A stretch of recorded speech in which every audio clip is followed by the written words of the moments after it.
நான் வழக்கறிஞர் பிரியங்கா பேசுகிறேன். உங்களுக்கு சட்டத்தை பற்றி மிக எளிமையான முறையில் நான் சொல்ல போகிறேன். இன்றைக்கி பார்க்க போகிற டாபிக் பார்த்தீங்கன்னா ஹிந்து மேரேஜ் ஆக்ட் 1955. தமிழ் எப்படி சொல்கிறது, இந்து திருமண சட்டம். சரி, அதில் செக்ஷன் 11 பற்றி தான் நான் இன்றைக்கி சொல்ல போகிறேன். வாய்டு மேரேஜ், செல்லா திருமணம். சரிங்களா, இதில் வந்து ஒரு 10 பாயிண்ட் மட்டும் உங்களுக்கு இன்றைக்கி நான் சொல்ல போகிறேன். ஃபஸ்ட்டு பார்த்தீங்கன்னா பைகேமி அப்படின்னு என்ன, ஒரு நபர் அவர் வந்து விருப்பப்பட்டு ஒரு திருமணம் பண்ணிக்கிறாரு. சரிங்களா, அதனால திருமணம் வந்து நல்லா போயிட்டு இருக்குது.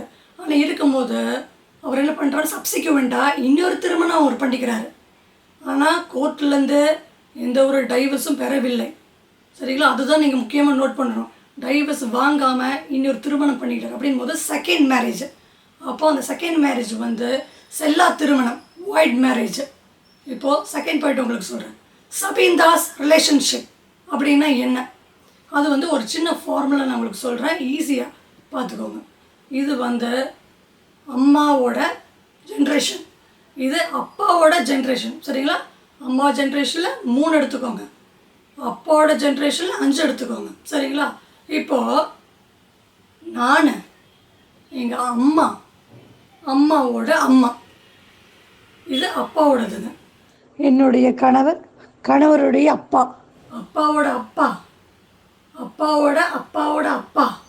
இது பாருங்கள், பெரிய தலைமுறை. அதனால தான் அப்பாவோட அப்பா.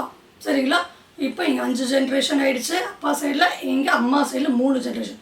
இப்போது இங்கேருந்து ஏதோ ஒரு பெண், இங்கேருந்து ஒரு ஆண் இப்போ திருமணம் பண்ணிக்கிட்டாங்க அப்படின்னா அது வந்து வாய்டு மேரேஜ். சரிங்களா, இப்போ இன்னொன்று சொல்கிறேன். இங்கே 3 ஜென்ரேஷன் சொல்லிட்டேன் அம்மா சைடில், எங்கள் அப்பா சைடில் 5 ஜென்ரேஷன் சொல்லிட்டேன். இப்போது இங்கேருந்து ஒரு ஆண், இங்கேருந்து ஒரு பெண்ணுன்னு எடுத்துக்கலாம். இப்போது திருமணம் செய்கிறாங்க. ஆனால் அந்த திருமணம் வந்து கஸ்டமரி ரைட்ஸ்.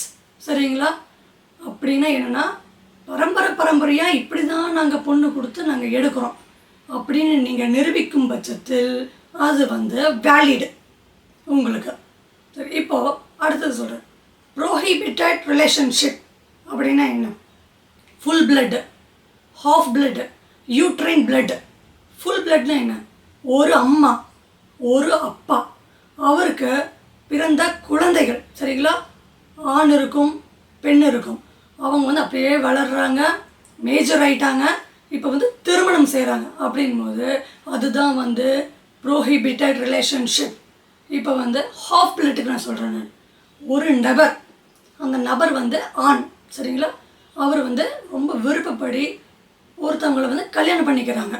அந்த கல்யாணம் பண்ணிவிட்டு அதற்கு பலனாய் 3 குழந்தைகள் அவங்களுக்கு இருக்குது. சரிங்களா, இப்போது வந்து லைஃப் நல்லா போயிட்டுருக்குது. அப்படி போகும்போது திடீர்னு ஒரு நாள் அந்த அம்மா வந்து இறந்து போயிடுறாங்க, யார், மனைவி. அப்போ இவங்க என்ன பண்ணுறாங்கன்னா கொஞ்ச நாள் கழித்து இன்னொரு திருமணம் பண்ணிக்கிறார் அந்த பர்சன். அப்போ பண்ணிக்கும் போது அவங்களுக்கும் வந்து 2 குழந்தைகள் பிறகுது. இப்போ பாருங்கள், முதல் மனைவிக்கு 3 குழந்தைகள், 2வது மனைவிக்கு 2 குழந்தைகள். இப்போ முதல் மனைவியோட குழந்தையிலேருந்து ஒரு ஆண் எடுத்துக்கலாம், 2ஆம் மனைவியிலேருந்து பெண் எடுத்துக்கலாம். இப்போ இவங்க 2 பேரும் பெருசாகி மேஜராகி கல்யாணம் பண்ணிக்கிட்டாங்க அப்படின்னா அதுதான் வந்து ப்ரோஹிபிட்டட் ரிலேஷன்ஷிப், தடை செய்யப்பட்ட உறவு. இப்போ அடுத்தது யூட்ரைன் பிளட் அப்படின்னா என்ன, இப்போ இந்த சைடு ஒரு நபர், அது வந்து பெண்ணுன்னு நம்ம வச்சுக்கலாம். சரிங்களா, அந்த நபரும் ரொம்ப விருப்பப்பட்டு ஒருத்தர் தேர்ந்தெடுத்து அவங்க வந்து கல்யாணம் பண்ணிக்கிறாங்க. அப்போது கல்யாணம் பண்ணிவிட்டு அதுக்கு பலனை அவங்களுக்கு வந்து ஒரு ஆண் குழந்தை பிறந்திருக்கு. சரிங்களா, இப்போ வந்து ஏதோ ஒரு பிரச்சனை இருக்குது போல இருக்குது, அதனால் டைவர்ஸ் ஆகிடுச்சு. இப்போ அந்த அம்மா என்ன பண்ணுறாங்கன்னா இன்னொரு திருமணம் பண்ணுறாங்க.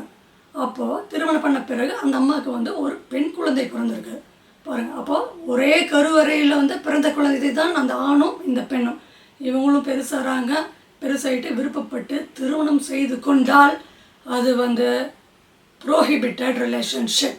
சரிங்களா, சரி, இப்போ ஏஜுக்கு வரல. நான் ஏஜ்னால் எப்படின்னா, பெண் 18 வயது பூர்த்தி செய்யப்படாமல் இருந்தால், அதே மாதிரி ஆண் 21 வயது பூர்த்தி செய்யப்படாமல் இருந்தால் அப்படின்னா பிலோ தி ஏஜ். சரிங்களா, அப்படி யாராவது திருமணம் செய்து பண்ணினால் அது வந்து வாய்டு மேரேஜ். அது சரி, இப்போது வந்து நீங்கள் கேட்கலாம், ஏங்க வாய்டு மேரேஜ்னு நீங்கள் சொல்லிட்டீங்க, நீங்கள் இப்போ நாங்கள் கல்யாணம் ஆகிடுச்சு அது செல்லாதுன்னு நீங்கள் சொல்லிட்டீங்க, இப்போ குழந்தை பிறந்துருச்சு அப்படின் போது அது லெஜிட்டிமேட் சைல்டா இல்லெஜிட்டிமேட் சைல்டா அப்படிங்கிறது ஒரு கேள்வி. அதுக்கு என்ன ஆன்சர்னா லெஜிட்டிமேட் சைல்டு அது. சரிங்களா? சரி, அப்படின்னா லெஜிட்டிமேட் சைல்டுனா என்ன? சட்டப்படியான குழந்தை அது. சரி, நீங்கள் சட்டப்படியான குழந்தைன்னு சொல்லிட்டீங்க, அப்போ ப்ராப்பர்ட்டி ஏதாவது இருக்குதா அப்படிங்கிறது அடுத்த கொஸ்டின். அஃப்கோர்ஸ் கண்டிப்பாக உங்கள் பேரண்ட்ஸ் சுயமாக சம்பாதித்த சொத்து செல்ஃப் அக்யூர்ட் ப்ராப்பர்ட்டியில் பங்கு இருக்குது. இப்போ பார்த்தீங்கன்னா அது மட்டும் கிடையாதுங்க. ஹிந்து அன்டிவைடட் ஜாயிண்ட் ஃபேமிலி, சரிங்களாங்க, அந்த ப்ராப்பர்ட்டி குழந்தைக்கு ஷேர் இருக்குது. ஆனால் நீங்கள் என்ன நிரூபிக்கப்படணும்னா அந்த கூட்டு சொத்து பிரிக்கப்படாமல் இருக்குது அப்படிங்கிறது தான் நீங்கள் ப்ரூவ் பண்ணணும். சரி, அப்போ நீங்கள் பைகாமியில் வாய்டுன்னு சொல்லிட்டீங்க, இந்த மாதிரி டைவர்ஸ் வாங்காமல் திருமணம் பண்ணாங்கன்னா அது செல்லாதுன்னு சொல்லியிருக்கீங்க, பனிஷ்மெண்ட்லாம் ஒன்றும் கிடையாதா அப்படின்னு கேட்டிங்கன்னா 494 ஐபிசி படி அவங்களுக்கு 7 ஆண்டுகள் தண்டனை நிரூபிக்கப்பட்டால், சரிங்களா, இதே அதே பைகாமியில் அந்த திருமணத்தையே அவங்க மறைத்துட்டாங்க, மறைச்சிட்டு இன்னொரு திருமணம் அவங்க பண்ணுறாங்க அப்படிங்கும்போது 495 ஐபிசி படி 10 ஆண்டுகள் அவங்களுக்கு தண்டனை. சரிங்களா? ஓகே, இப்போது இது விழிப்புணர்வுக்காக போடப்பட்டுள்ள ஒரு பதிவு.